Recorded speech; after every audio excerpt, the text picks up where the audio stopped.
पहिल्यांदा जेव्हा आपली पक्षाच्या संदर्भात आपण जेव्हा महानगरपालिकेमध्ये उमेदवार उभे केले, 29 उमेदवार आपण उभे केले, 29 त्यातले एक नंतर हे झाले 30 होते, एक माघारी होते.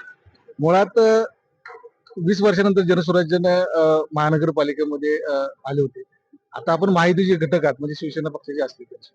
परंतु जनस्वराज्य पक्षाचे जे काही उमेदवार होते, बऱ्याच ठिकाणी महायुतीच्याच उमेदवारांना फटका बसलेला आहे आणि जनस्वराज्याने 20 वर्षात ताकद दाखवली होती. तरी आणि परत एकदा ही सगळ्या पोस्ट अलायन्स झाल्यानंतर आपण परत एकदा महापौरपदी आपल्या पक्षाचं वर्णी लागते. काय सांगाल एकंदर या सगळ्या घडामोडी या मागच्या या 20 दिवसांनी? ज्याला कोणतंही कारण नसतं त्याला राजकारण म्हणतात. त्यामुळं सिच्युएशनवर सगळं होत राहतं की आम्ही त्या ठिकाणी लेट आलो, परत आम्ही इंडिपेंडेंटली लढवलं, आमचे उमेदवार निवडून आले सगळे. त्या ठिकाणी अक्षय जरग, त्यानंतर आम्ही त्या ठिकाणी ज्या पोस्ट इलेक्शन ज्या चर्चा केल्या, आकडे असे पडले की जिकडे जनस्वराज्य शक्तीचा त्या ठिकाणी सदस्य असेल तिथे एक स्थायीची जागा वाढणार, असं एक ते कॅल्क्युलेशन सुद्धा आलं. तर त्यामध्ये आम्हाला जो बेस्ट ऑप्शन वाटला, ऑफर सगळ्यांची होता, त्यामधला आदरणीय एकनाथ शिंदे साहेबांची असणारं नगर विकास खातं याचा सगळा विचार करून चर्चा करून आम्ही त्या ठिकाणी हा निर्णय घेतला.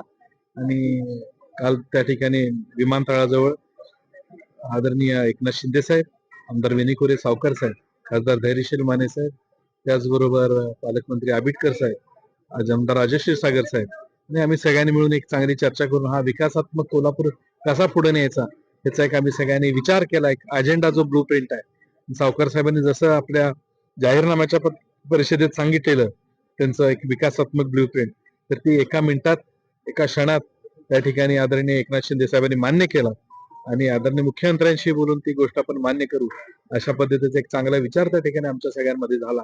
एक चांगल्या समन्वयाचं वातावरण असल्यामुळे आम्ही सगळ्यांनी एक तो निर्णय घेतला आणि आज आपण बघताय आमचे एक असणारे सदस्य अक्षय जरग यांना त्या ठिकाणी उपमहापौर पदाची संधी मिळाली.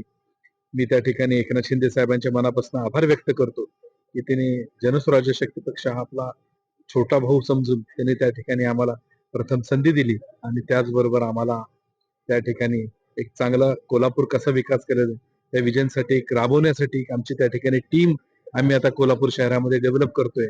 अक्षय जरग असतील, पक्षातले ज्येष्ठ नेते त्यांना सहकार्य करतील. आजच ज्यांच्यावरती सावकर साहेबांनी आम्ही जबाबदारी दिली, अमर वाघींसारखा एक ज्येष्ठ मार्गदर्शक अक्षय जरगनं त्या ठिकाणी काही सूचना असतील ते करायला पक्षाकडनं असतील आणि आम्ही सर्वच मंडळी आहोत.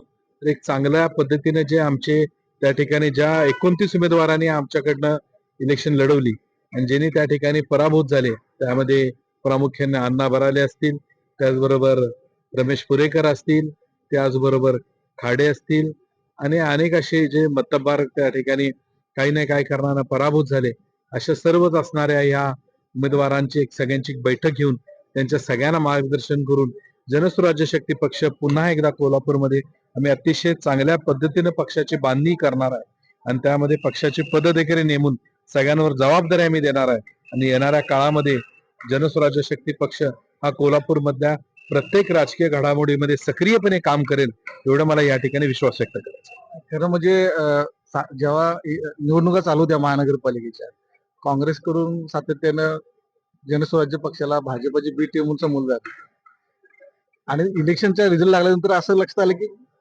भाजप किंवा माहितीच्याच पक्ष जनस्वराज्य जागा जनस्वराज्याकडून कमी केले, त्याच्यानंतर ही अलायन्स म्हणजे काय सांगा? काँग्रेसनं कधी काँग्रेसच्या सन्मानी नेत्यांनी कधीच बोललेले नाहीत की आता असं काय भाजपच्या नेत्यांनी कोणी बोललेले नाहीत की जनस्वराज्य शक्ती काँग्रेसची बी टीम होती. राजकारणात ए टीम बी टीम काही नसतं.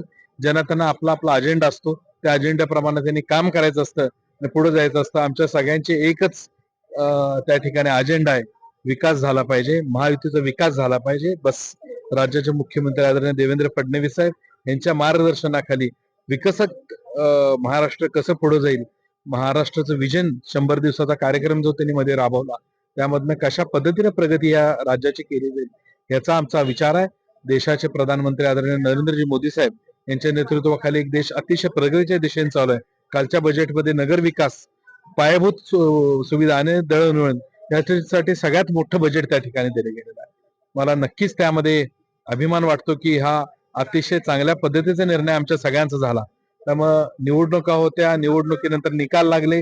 आम्ही सगळेजण खेळीमेळीच्या वातावरणामध्ये त्या दिवशी ह्याचा सगळा विषय विसरून आम्ही सगळ्यांनी निर्णय घेतला आणि एकत्रितपणे एक कुटुंब म्हणून आपण पुढे जायसाठी कसं एकत्र राहिलं पाहिजे यासाठी आम्ही सगळ्यांनी एकत्र याचा निर्णय घेऊन आदरणीय एकनाथराव शिंदे साहेब आणि आमदार बेनेकोरे सावकार साहेब यांच्यामधल्या चर्चेमध्ये हा अतिशय सुस्पष्ट असा निर्णय झाला की जनस्वराज्य शक्ती पक्षाचे त्या ठिकाणी असणारे अक्षय जरग यांना उपमहापौर पदाची आपण जबाबदारी देतोय. आणि जरग घराण्याला ह्याच्या आधी त्यांच्या वडिलांच्या माध्यमातून एक अतिशय चांगला असा उपमहापौर पदाचा अनुभव आणि त्यांना एक असणारा त्यावेळेचा एक त्यांना वारसा या ठिकाणी मिळालेला आहे आणि अतिशय फार अशा अटातटीच्या निवडणुकीत ते त्या ठिकाणी निवडून आलेत. तर मी त्यांचे वडील विक्रम जरग आणि पूर्ण जरग कुटुंब आणि त्या ज्या प्रभागातून निवडून त्या प्रभागातल्या सर्वच नागरिकांचा आणि तिथल्या असणाऱ्या लोकांचा मी तुमच्या माध्यमातून मी मनापासून अभिनंदन करतो आणि कोल्हापूर नगरीला एक अतिशय तरुण तडफदार आणि एक विजनरी असा क्लीन इमेजचा उपमहापौर मिळालाय हे मला सांगायला सार्थ अभिमान वाटतो.